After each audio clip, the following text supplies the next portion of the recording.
নমস্কার বন্ধুরা, শুভ সকাল। আমি সুধা, আপনারা দেখছেন সুধা রান্নাঘর। তো আবারও চলে আসলাম নতুন ধরনের একটি রেসিপি নিয়ে। আজকে এনেছি মাছের ডিমের রেসিপি।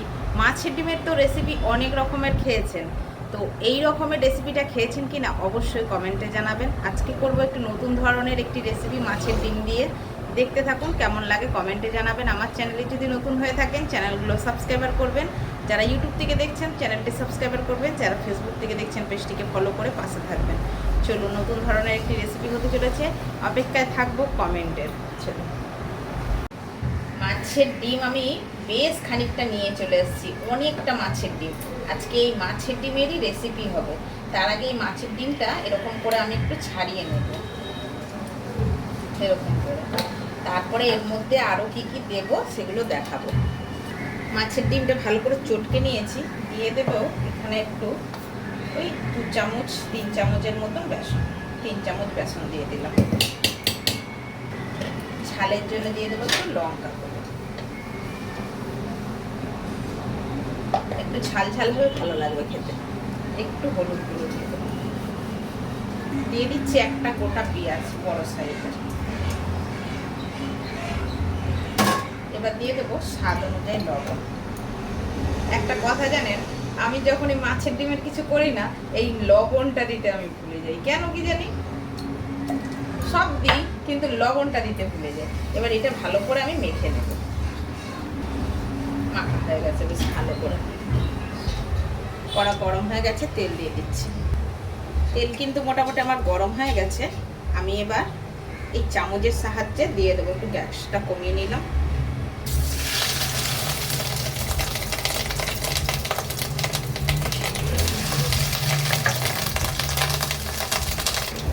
দিয়ে দিচ্ছি।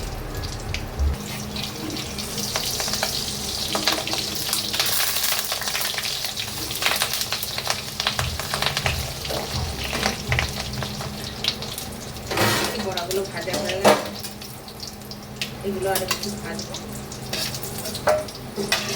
তুলে দিচ্ছি ভাজা। এই তেলটার মধ্যে আবারও দিয়ে দেবো। হাত দিয়ে দিলে একটু বেশি সুবিধা হয় দেখছি। চামচে অল্প উঠে। এই দুটো বাকি আছে, আর এক থালা বড়া হয়েছে। দেখুন বন্ধুরা, ডিমটা অনেকটা ছিল না, ওই জন্য বড়াটাও অনেক হয়ে গেছে।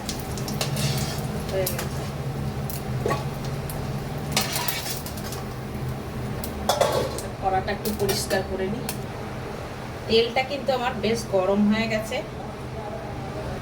এর মধ্যে দিয়ে দেবো বেশ খানিকটা গোটা জিরে, বড় সাইজের দুটো পেঁয়াজ, একটা টমেটো,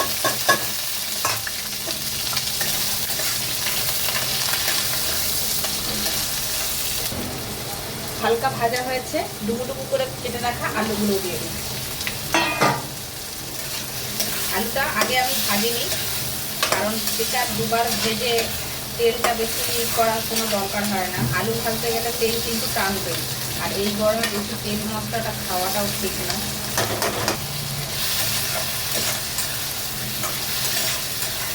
বেশ খানিকক্ষণ আলুটা ভাজা হয়ে গেছে, দিয়ে দিচ্ছি আদা রসুন বাটা।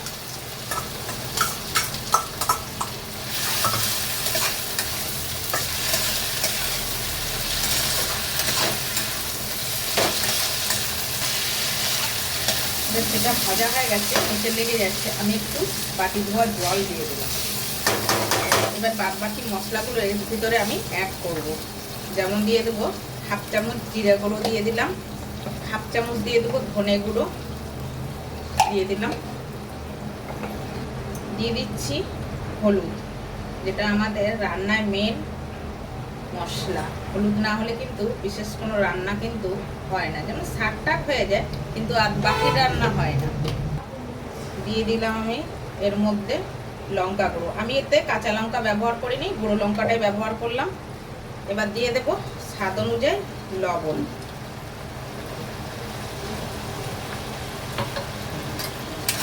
এবার আমি ভালো করে কষাবো।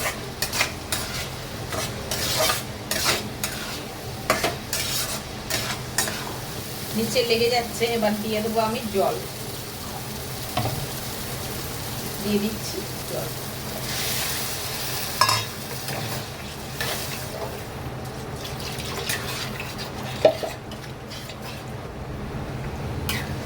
ফুল ফুটে গেছে।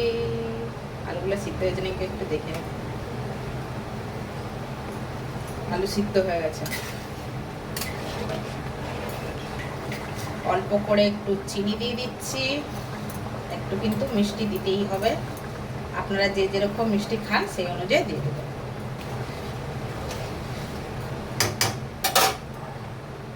এবার বড়াগুলো সব দিয়ে দেব।